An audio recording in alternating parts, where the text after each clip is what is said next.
Hello दोस्तों, welcome back. तो यार पिछली वीडियो हम लोगों ने वेक्टर के बारे में थोड़ा बहुत पढ़ लिया था। मैथ और फिजिक्स का क्या संबंध होता है इसको काफ़ी प्रैक्टिकली समझ लिया था।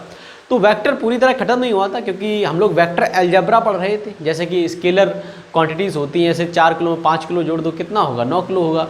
तो उनके लिए साधारण रूल होते हैं जोड़ने घटाने के लिए, इसीलिए हम लोग वेक्टर अलजेब्रा पढ़ रहे थे ऐसी क्वांटिटी को जोड़ने घटाने के लिए जिसमें डायरेक्शन भी होती है। यानी वेक्टर क्वांटिटीज़ को हम लोग वेक्टर क्वांटिटीज़ को सॉल्व करने के लिए हम लोग वेक्टर अलजेब्रा पढ़ रहे थे। तो हम लोगों ने एडिशन करना सीख लिया था दो वेक्टर्स का। अब हम लोग करने वाले हैं प्रोडक्ट। और वेक्टर क्वांटिटीज़ का प्रोडक्ट दो तरीके से किया जा सकता है। एक को कहते हैं स्केलर प्रोडक्ट, एक को कहते हैं वेक्टर प्रोडक्ट। और स्केलर प्रोडक्ट को हम लोग डॉट प्रोडक्ट भी कहते हैं और वेक्टर प्रोडक्ट को हम लोग क्रॉस प्रोडक्ट भी कहते हैं। तो सबसे पहले बात करते हैं स्केलर प्रोडक्ट की, और इसे हम लोग डॉट प्रोडक्ट भी कहते हैं। उसको समझने के लिए सिंपली अगर मैं लूँ एक अपने पास एक वेक्टर है, मान लीजिए ए वेक्टर है, और दूसरा वेक्टर हमारे पास वी वेक्टर है, और इनके बीच में एंगल है, कोई थीटा एंगल है। क्लियर है? अब हमें यार स्केलर प्रोडक्ट में करना क्या होता है, हमें इनमें से किसी भी एक वेक्टर का हमें कंपोनेंट करना होता है। मान लीजिए कि हम लोग बी के कंपोनेंट कर लेते हैं, जो कि बी इधर एंगल बना रहा है थीटा, तो ये हो जाएगा बी कॉस थीटा। इसका मैग्नीट्यूड हो जाएगा बी कॉस थीटा, और इस तरफ हो जाएगा बी साइन थीटा। अब हमें करना क्या होता है सिंपली कि जो कंपोनेंट दूसरे वेक्टर के पैरेलली है, यानी अलोंग द लाइन है, उसकी डायरेक्शन में, जैसे मान लीजिए ये ईस्ट की तरफ था, अब इसका एक बी का कंपोनेंट हमने कर लिया ईस्ट की तरफ, इसका भी कर लिया। अब ये वाला एक ही डायरेक्शन में है, तो हम लोग क्या करेंगे, इसका और इसके मैग्नीट्यूड का गुणा कर दें। इस वेक्टर का जो मैग्नीट्यूड आएगा, मान लीजिए इसका मैग्नीट्यूड है ए, और इसका क्या है, इसका तो बी कॉस थीटा ही है। ठीक है, तो इन दोनों के मैग्नीट्यूड का हम लोग गुणा कर देंगे, वही हमारा स्केलर प्रोडक्ट आ जाएगा इन दोनों वेक्टर्स का। तो हमें इसको किस तरह लिख सकते हैं, A vector dot B vector बराबर ए, जो कि इसका मैग्नीट्यूड है इस वाले वेक्टर का, और बी कॉस थीटा जो कि इसका मैग्नीट्यूड है। तो ये हो गया हमारा डॉट प्रोडक्ट। अब यार डॉट प्रोडक्ट सीधी सी बात है, दो वेक्टर थे, उनका डॉट प्रोडक्ट क्या आया, एक स्केलर क्वांटिटी आया। स्केलर क्वांटिटी का मतलब इसकी कोई डायरेक्शन नहीं है, सिर्फ एक मैग्नीट्यूड आया है। ठीक है, अब इसको समझने की कोशिश करते हैं।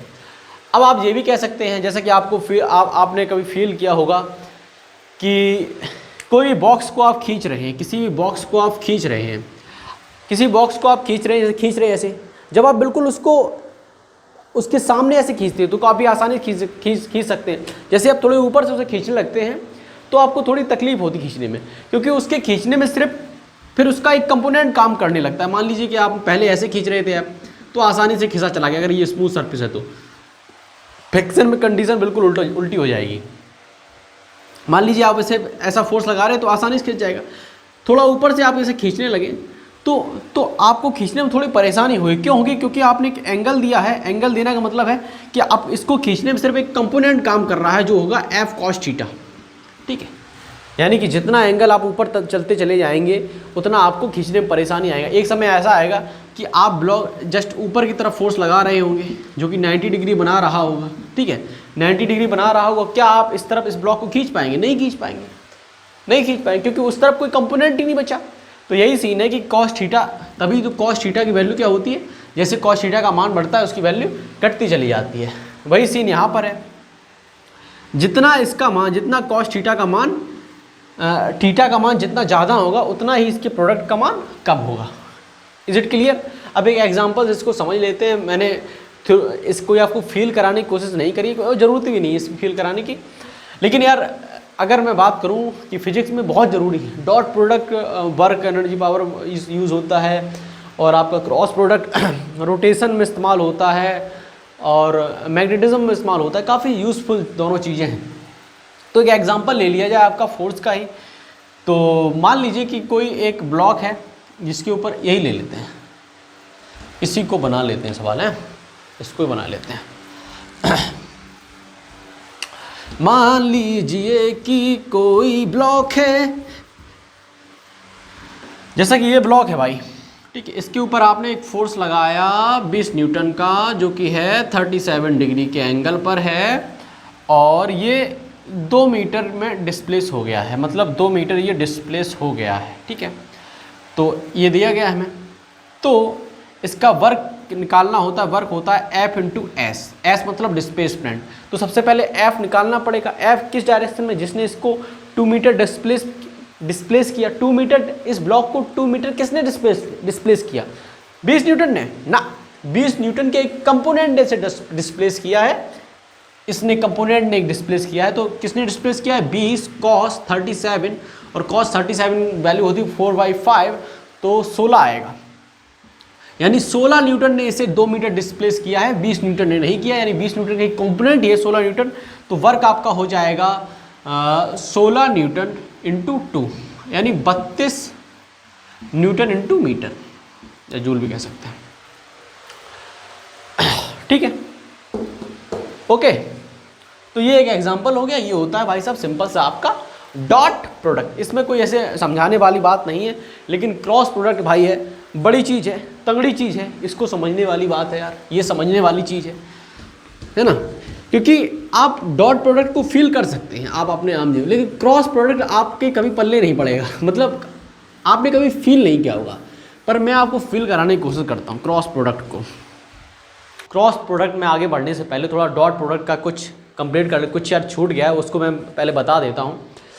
सबसे पहले 3 दुनिया की बात करते हैं, 3 डायमेंशन दुनिया की बात करते हैं। जैसा कि मैंने आपको बताया था, जब मैंने काइनेमैटिक स्टार्ट करी थी तो आपको बताया था कि 3D वर्ल्ड क्या होता है, तीसरी दुनिया क्या होती है, 3 डायमेंशन वाली दुनिया कहती है। जैसे आम दुनिया, जैसे हम लोग हैं, एक 3 डायमेंशन दुनिया में, आप मुझे फ़ोन पर देख रहे हैं, फ़ोन फ्लैट है, यानी 2 डायमेंशन दुनिया है, यानी डिजिटल दुनिया है, वो दो बिमी है, क्योंकि हम लोग स्क्रीन पर देखते हैं।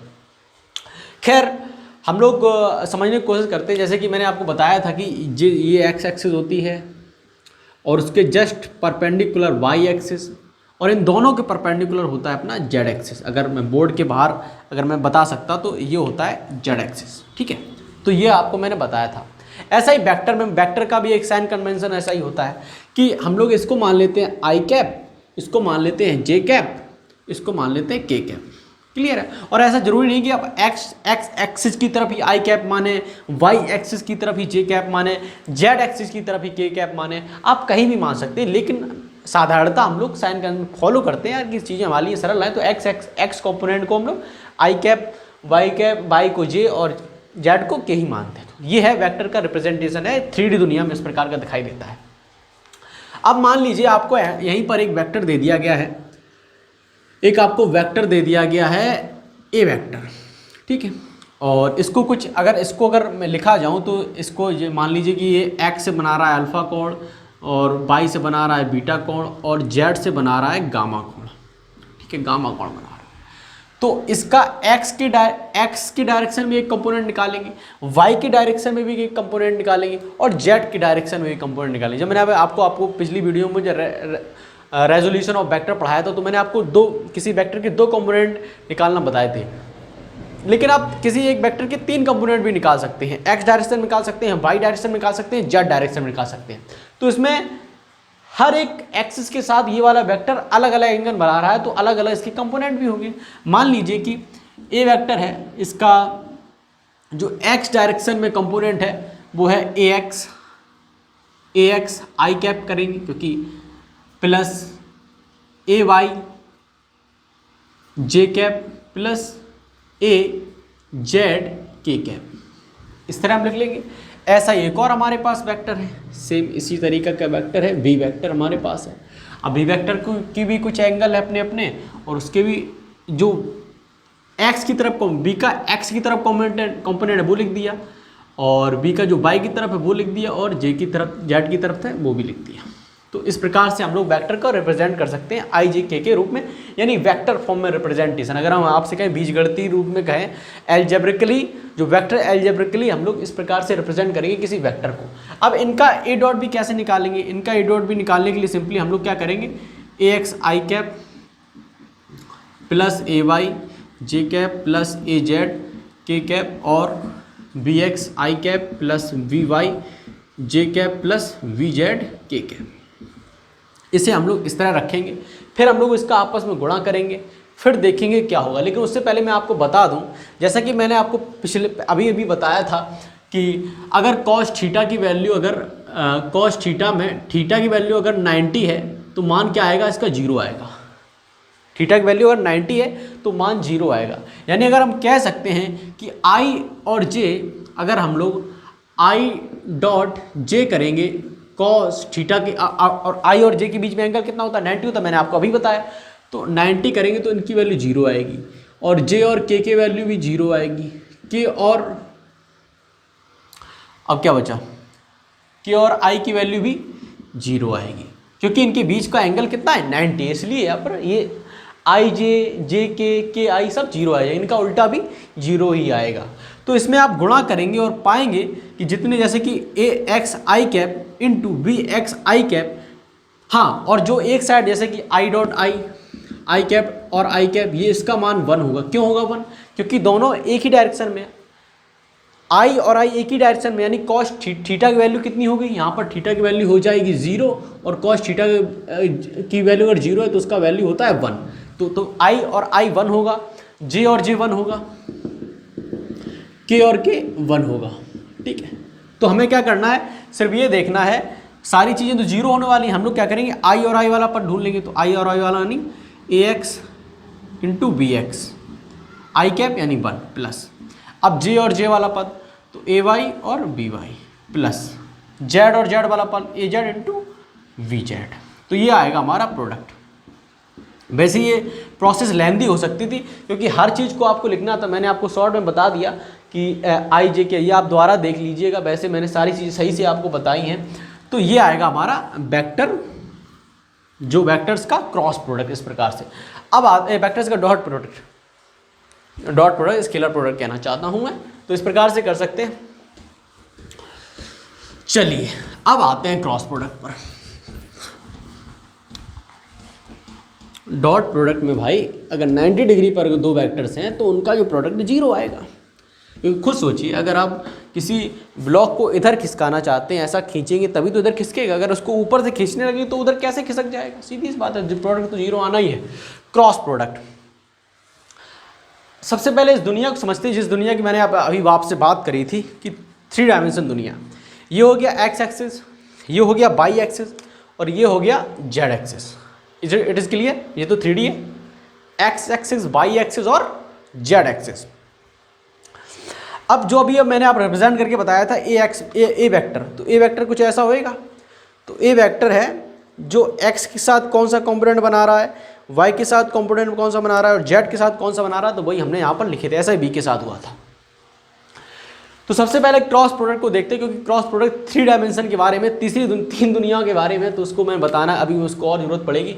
तो क्रॉस प्रोडक्ट को हम लोग, जैसे कोई एक वेक्टर है, ए वेक्टर ये है और दूसरा वेक्टर बी वेक्टर इधर है, तो क्रॉस, अगर इनके बीच में एंगल थीटा है तो क्रॉस प्रोडक्ट होता है ए वेक्टर।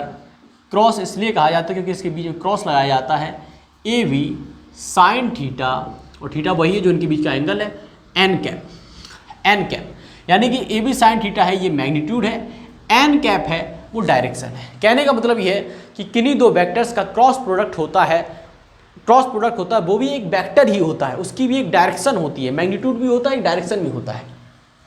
ठीक है, अच्छा डायरेक्शन होती है तो कहाँ, किस डायरेक्शन में डायरेक्शन होती है, तो इसका कहने का मतलब है कि अगर ये ए बी, अगर ए और बी अगर कोई एक एक्स वाई प्लेन में है, तो जो इसका डायरेक्शन होगा, इसका जो प्रोडक्ट का डायमेंशन होगा वो इस तरफ होगा। कहने का मतलब ये है कि मान लीजिए ये है ए वेक्टर, अभी ये 90 डिग्री पर है, ये 90 डिग्री पर नहीं है, किसी एंगल पर झुका, ये है ए वेक्टर, ये है बी वेक्टर। तो ये कितना होगा, ये होगा इनका ए क्रॉस बी, ये ए क्रॉस बी की डायरेक्शन होगी, जो कि इन दोनों के लंबवत होगी। ठीक है, इन दोनों की लंबवत होगी। तो हम अगर मैं बनाना चाहूँ तो इस प्रकार बना सकता हूँ। तो ये हो गया अपना ए क्रॉस बी का डायरेक्शन, जो कि एन कैप रिप्रेजेंट कर रहा है। ठीक है, अच्छा तो अब आती है बात इसकी डायरेक्शन की, कि इसका डायरेक्शन देखो। अब आता है कि राइट हैंड रूल, इसको समझा देते हैं, फिर मैं अपनी थ्योरी यहाँ पर लगाना चाहूँगा। अगर हम लोग क्या करेंगे कि जैसे ए वेक्टर की तरफ डायरेक्शन करेंगे और बी की तरफ अगर इस तरह जाएंगे, राइट हैंड थंब रूल है वो ये कहता है कि अगर आप ए की तरफ डायरेक्शन करो, बी की तरफ उंगलियां करो, और जिस तरफ आपका अंगूठा जाए, जैसे इस तरफ देखो एंगल, अगर आप एंटी क्लॉकवाइज घुमाएंगे 180 डिग्री तक, जो थीटा है वो लेस देन 0 और greater than equal to 180, equal to तो जीरो ही हो जाएगा।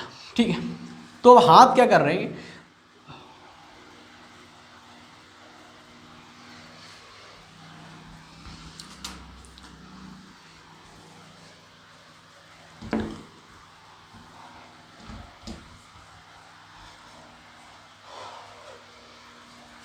तो ये सिंपल सी अभी फील है। अब मैं आपको अपनी थ्योरी समझाने की कोशिश करता हूँ, इस क्रॉस प्रोडक्ट को आपको फील कराने की कोशिश करता हूँ।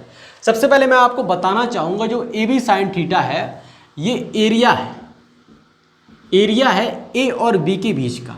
कैसा एरिया, अगर कोई यार यहाँ से ऐसे ऐसा हम डॉटेड कर दें और एक यही सेम वेक्टर है ये बना दें, सेम वेक्टर बी वेक्टर इधर और ए वेक्टर इधर, ये जो एरिया आएगा, ये जो एरिया आएगा ये होगा magnitude A cross B sine theta. ये एरिया है एक्चुअली में, जो ये फॉर्म कर रहा है, रेक्टेंगुलर कह सकते हैं इसको, ये फॉर्म कर रहा है, ये एरिया है इसका, वो यहाँ पर लिखा है। और डायरेक्शन क्या दिखा रहा है, इन दोनों के परपेंडिकुलर। अब मैं इसको आपको फील करके दिखाता हूँ। एक चीज़ और बता देता हूँ कि जो इसकी डायरेक्शन होती है, जो ए क्रॉस बी की डायरेक्शन होती है, वो मैंने बताया ना कि अभी परपेंडिकुलर होती है, जैसा कि अभी दिखाया है, लेकिन ये बदल भी सकती है। जैसा कि मान लीजिए अगर ये वेक्टर ए है, एक राइट हैंड थंब रूल है, वही मैं आपको समझाने की कोशिश करता हूँ, राइट हैंड थंब रूल। मान लीजिए कि अगर ए वेक्टर इधर है, ये ए वेक्टर है, ए वेक्टर इधर है, अगर मैं, हाँ ए वेक्टर इधर है, ए वेक्टर की तरफ डायरेक्शन मैं भूल रहा हूँ क्या कर रहा हूँ, हाँ आप सही है, ठीक ठीक मिल गया, ठीक है। ए वेक्टर इधर है और बी वेक्टर ये है, ये वाला बी वेक्टर है, ये वाला ए वेक्टर है। अगर हम ए वेक्टर की तरफ हाथ करके बी वेक्टर की तरफ ऐसे चलाऊं तो जो थंब की डायरेक्शन होगी वही हमारे ए क्रॉस बी की डायरेक्शन होगी, जैसा कि यहाँ पर दिखाई दे रहा है। अगर ए इधर है बी इधर है तो थंब की डायरेक्शन क्या होगी, ये होगी। तो यही ए क्रॉस बी दिखाता है। लेकिन ये थंब रूल केवल डायरेक्शन ही नहीं बताता, एक चीज़ और बताता है कि आपकी उंगलियाँ देखिए सिर्फ 180 डिग्री घूम सकती हैं। अभी कितने पर है, अभी कितने पर है, 0 पर है। आप कितने पर है, 45 पर। आप कितने पर है, 90 पर है। आप कितने पर है, 135 पर। आप कितने पर है, 180 पर है। यानी कि आपकी उंगलियाँ 180 डिग्री घूम सकती है। कहने का मतलब इस रूल का ये भी है कि जिस ए की तरफ डायरेक्शन करो, वृत्त की तरफ जाओ, तो जो थंब की डायरेक्शन है वही ए क्रॉस बी की डायरेक्शन है। लेकिन एक चीज़ और कह रहा है कि आपका एंगल रहना चाहिए भाई साहब, एंगल आपका रहना चाहिए, थीटा रहना चाहिए 0 से ज़्यादा और 180 से, क्या लिख रहा हूँ मैं, 180 से कम और 0 से ज़्यादा, 180 से कम और थीटा हो जाना चाहिए लेस देन 180 और ग्रेटर देन 0। तो आपका भाई साहब तब ये चीज़ मान होगी, तब आपका ये हैंड रूल मान होगा। अगर इससे 180 से अगर ज़्यादा हो जाएगा एंगल तो ये थंब रूल मान नहीं करेगा। तो इस प्रकार से डायरेक्शन रिप्रेजेंट करी जाती है। हाँ, अगर हम उल्टा चलने लगे फिर से, अगर हम ऐसे हो जाएं, अगर हम क्या करें कि ए इधर है हमारा, बी नीचे, तो डायरेक्शन हमारी उल्टी हो जाएगी, इस तरफ हो जाएगी। यानी कि कहने का मतलब ये है कि मान लीजिए कि ये ए है हमारा, ये ए है, ये ए है और ये बी है। ए से अगर हम बी की तरफ जा रहे हैं तो हमारा अंगूठा इस तरफ रिप्रेजेंट कर रहा है। यानी कि अब जो डायरेक्शन होगी वो अंदर की तरफ होगी, पीछे की तरफ होगी। यानी कि उल्टे चलने पर कह सकते हैं, जैसे कि बी ये है, ए ये है, आप उल्टे चल रहे हैं, क्लॉक वाइज चल रहे हैं, क्लॉक वाइज चल रहे हैं, तो आपकी जो वेक्टर की डायरेक्शन होगी वो अंदर की तरफ होगी। बोर्ड के अंदर मैं कैसे बनाऊं, मैं ऐसा उल्टा रिप्रेजेंट कर देता हूं, तो बी क्रॉस ए हो जाएगा, बी क्रॉस ए हो जाएगा। तो कह सकते हैं A vector cross B vector बराबर minus B vector cross A vector, क्योंकि डायरेक्शन उल्टी हो गई है। और हाँ, एक बात और याद रखिएगा कि वेक्टर का मैग्नीट्यूड कभी भी नेगेटिव नहीं हो सकता है। ये मैंने बात उस समय नहीं बताई, मैं अभी बता देता हूँ कि वेक्टर का मैग्नीट्यूड कभी भी नेगेटिव नहीं हो सकता है। अगर आप कहोगे तो फिर ये क्या है, माइनस क्या है, माइनस ये डायरेक्शन को रिप्रेजेंट कर रहा है। ये बता रहा है कि आप ऊपर की तरफ हो, ये बता रहा है आप नीचे की तरफ हो, माइनस लगा दिए, दोनों बराबर हो गए। ठीक है, तो आपको हमें लगता है चीज़ें समझ में आई होंगी कि कैसे एरिया फॉर्म होता है, ए क्रॉस बी साइन थीटा जो मैग्नीट्यूड दर्शाता है। मैंने आपको जो डायरेक्शन का गेम है वो सारा बता दिया कि ये दोनों चीज़ें, चाहे आप ऐसे चलें, चाहे आप ऐसे चलें, चाहे आप ऐसे चलें, आपको दोनों टाइम 180 डिग्री तक चलना है। ऐसे चलेंगे तो डायरेक्शन इधर होगा, ऐसे चलेंगे तो डायरेक्शन इधर होगा। अब इसको पूरी एनालॉजी की मैं एक उदाहरण से समझाता हूँ। आपने कूलर देखा है, कूलर का कुछ ऐसा होता है, कूलर का कुछ ऐसा होता है, यहाँ पर पंखा लगा होता है और कूलर चल रहा होता है। मान लीजिए कि इसको आप मान लीजिए ए वेक्टर, इसको मान लीजिए बी वेक्टर। अब ये अभी 90 डिग्री बना रहा है, अब ये 90 डिग्री बना रहा है। अब धीरे धीरे मैं एंगल कम करता चला जाता हूँ, 45 हो गया, थोड़ा एरिया कम हुआ, थोड़ा एरिया कम हुआ, यानी कि एरिया कम हुआ यानी कि मैग्नीट्यूड कम हुआ। एरिया अगर कम हो गया, थोड़ा मैग्नीट्यूड कम हो गया, यानी जैसे जैसे एंगल कम होता चला जाएगा, मैग्नीट्यूड कम होता चला जाएगा, यानी आपके पास हवा कम होती चली जाएगी। और एक टाइम ऐसा जाएगा कि एंगल हो जाएगा जीरो, एंगल हो जाएगा जीरो, आपके पास हवा आएगी नहीं, यानी भी अब मैग्नीट्यूड है ही नहीं। यानी साइन जीरो, थीटा अगर जीरो हो गया तो साइन जीरो का मान जीरो, तो पूरा मैग्नीट्यूड जीरो, यानी हवा आ ही नहीं रही है। अब फिर से देखते हैं, लग जा, थोड़ा देर और काम है तेरा। अब मान लेते हैं कि आप इस तरफ चलते हैं, इस तरफ चलते हैं, 180 की तरफ पढ़ते हैं, मतलब अभी 90 है, अब 90 से आप 100 डिग्री 110 डिग्री 120 डिग्री और धीरे धीरे करते करते आपने 180 डिग्री पर आ गए। अब 180 डिग्री पर भी यार जीरो हो जाएगा मैग्नीट्यूड, आपके पास बिल्कुल भी हवा नहीं आएगी। क्यों नहीं हवा आएगी? क्योंकि 180 का मान भी जीरो होता है। साइन थीटा अगर 180 है साइन थीटा में, तो भाई साहब तब भी जीरो होगा, तब भी मैग्नीट्यूड जीरो है, तो एरिया ये बिल्कुल जीरो होगा। यही चीज़ मैं दिखा रहा हूँ यहाँ पर। जो ए है, ये वाली जो लाइन है वो ए रिप्रेजेंट कर रही है, ये वाली लाइन है जो बी रिप्रेजेंट कर रहा है। अब जैसे कि मैंने घूमने वाली बात बताई कि जब आप ऐसे घूमेंगे, मतलब जब आप पंखा आपका एंटी क्लॉकवाइज घूमेगा तो हवा आपकी तरफ आएगी। जब पंखा एंटी क्लॉकवाइज घूमेगा तो हवा आपकी तरफ आएगी, यानी जो डायरेक्शन होगी हवा की, यानी कि डायरेक्शन होगी ए क्रॉस बी की, वो आपकी तरफ होगी, इस तरफ होगी। अगर एंटी क्लॉकवाइज घूमेगा, ऐसा होता है, अगर क्लॉकवाइज घूमेगा तो डायरेक्शन मेरे तरफ आएगी, क्योंकि पंखा आप कभी उल्टा चला देगा तो उल्टी हवा देने लगता है। वही सिस्टम है, जब आप इधर भागोगे, क्लॉकवाइज भागोगे तो हवा पीछे की तरफ आने लगी। अब जो कि मैंने राइट हैंड रूल से भी समझा दिया। अगर आप सीधे चलोगे, मतलब एंटी क्लॉकवाइज चलोगे, तो हवा आपकी तरफ आएगी। और हवा का मैग्नीट्यूड मतलब ए क्रॉस बी का मैग्नीट्यूड, मतलब वो एंगल पर डिपेंड कर रहा है कि साइन थीटा एंगल कितना बना रहा है। आपको समझ में आया होगा कि ये फील क्या है। लेकिन ये तो मैंने एनालॉजी दी है, इसे आप एग्जाम्पल ना माने, ये केवल एनालॉजी है, इसको सीरियसली ना लें। क्योंकि जो क्रॉस प्रोडक्ट होता है इसमें ये वेक्टर एक अलग प्रकृति का होता है, ये प्रोडक्ट अलग सेंस का होता है, और जो रिजल्टेंट आता है वो एक अलग सेंस का होता है। तो वो मैंने आपको अच्छी तरह से यहाँ पर रिप्रेजेंट कर दिया। तो यहाँ पर मुझे लगता है क्रॉस प्रोडक्ट आपको अच्छी तरह समझ में आया होगा। कूलर वाली बात से याद रख लीजिए कि कूलर की जैसे ये एक साइड है, जो साइड है, अगर ऐसे घूमते चले जाओ, जैसा जैसा एंगल कम होता चला जाएगा, हवा कम आती चली जाएगी। हवा आपकी तरफ क्यों आ रही है? क्योंकि पंखुड़ियाँ इस तरफ घूम रही है, यानी कि वेक्टर इस तरफ घूम रहा है, यानी क्लॉकवाइज एंटी क्लॉकवाइज घूम रहा है। और हवा अगर पीछे आ रही है, तार उल्टे लगा दो, हवा पीछे जा रही है, यानी कहीं ना कहीं पंखा ऊपर उल्टी तरफ घूम रहा है, यानी क्लॉकवाइज घूम रहा है, इसीलिए वेक्टर की डायरेक्शन है वो पीछे की तरफ है। तो ये सिंपल एनालॉजी की सहायता आपको जो क्रॉस प्रोडक्ट की फील आई होगी। ठीक है, तो ये क्रॉस प्रोडक्ट है, और क्रॉस प्रोडक्ट में क्या बताने के लिए है, एन कैप डायरेक्शन को रिप्रेजेंट करता है। सारी चीज़ें बता दी, अगर कुछ होगा मैं अभी बता दूंगा, लेकिन उससे पहले ये वाला काम कर लिया जाए कि आपको क्रॉस प्रोडक्ट करना सिखाया जाए, कैसे आप दो वेक्टरों का क्रॉस प्रोडक्ट कर पाएंगे। और याद रखिएगा, राइट हैंड जो थंब रूल है, राइट हैंड है भाई साहब, मेरा ये सीधा हाथ है, ये इसी से करना भाई, इससे गलत हो जाएगा, इसी से करना। ये सिर्फ दो चीज़ें बताइए, ये डायरेक्शन भी बताता है और ये भी बताता है कि आपको 180 डिग्री तक ही घूमना है, उसके बाद घूमोगे तो मामला खराब हो जाएगा भाई। ठीक है, अब जैसे कि आई जे की दुनिया की वाली बात करी थी कि ये आई है, आई कैप है, ये जे कैप है, और ये है के कैप, ये वाली दुनिया, i cap, j cap, k cap. ठीक है, तो ये हो गया x axis, x y z. अब यहाँ पर कोई वेक्टर मान लीजिए, ये कोई वेक्टर है, ऐसा वेक्टर है, तो एक वेक्टर है मान लीजिए ए, तो ए भी वैसा ही लिख देते जैसे डॉट में हम लोगों ने लिखे थे। जैसा हमने डॉट में लिखा था, तो मैं डॉट में लिखना चाहूँगा जैसे कि ए वेक्टर है तो A x I cap plus A Y J cap plus A Z के कैप। बी वेक्टर लिखना चाहूँगा B x I cap plus we Y J cap plus V Z के कैप। अब इनका यार ए क्रॉस बी कैसे करेंगे, इसके लिए एक सारलेख आता है, मैं एक डिटरमाइन करके है, आई जे के आप इस तरह लिखिए, और इनकी पहली लाइन की जो मैग्नीट्यूड है इनको आप लिखिएगा, तो ए एक्स ए वाई और A Z, we X V Y और वी जेड, इस तरह लिखिएगा। फिर इसको एक हल करने का तरीका होता है, तो ये है, हाँ इसको हल करने का तरीका होता है, इसको कैसे हल करा जाता है। सबसे पहले आपको क्या करना है, एक ब्रैकेट आई सबसे पहले लिखना है, आई कैप लिखना है, फिर एक ब्रैकेट लगाना है, ब्रैकेट लगाना है। आई कैप लिख रहे हो तो ये दोनों छोड़ दो, इन पर दोनों ध्यान दो। सबसे पहले इसका इधर गुणा करो, फिर इसका इधर गुणा करो। इसका इधर करोगे तो we Z minus V Z into A Y, V Z into A Y, इनका गुणा करोगे, फिर बीच में माइनस लगाओगे, फिर लिखोगे ए Z into A Y, A Z into A Y.